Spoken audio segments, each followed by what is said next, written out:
La France n'avait pas connu pareil dépôt de bilan depuis celui de Moulinex en 2001. L'entreprise de transport de colis Maury Ducrot, 5000 salariés, a demandé à être placée en redressement judiciaire. Du côté de la direction, on dit garder espoir de trouver un repreneur.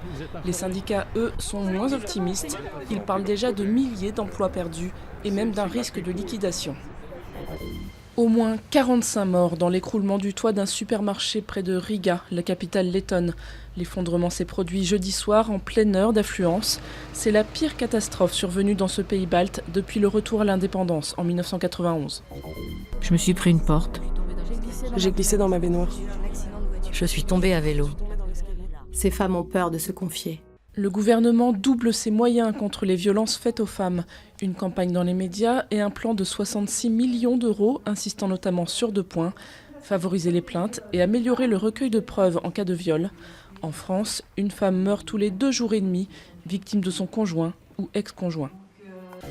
Plus de 5200 morts. Les autorités philippines ont donné le bilan officiel du nombre de victimes du typhon Haiyan. C'est sans compter plus de 1600 personnes encore portées disparues depuis son passage sur l'archipel le 8 novembre. Avec des vents dépassant 300 km/h et ses vagues géantes, Haiyan a rasé des dizaines de villes dans la partie centrale du pays. Même les people sont touchés par la détresse des rescapés du typhon.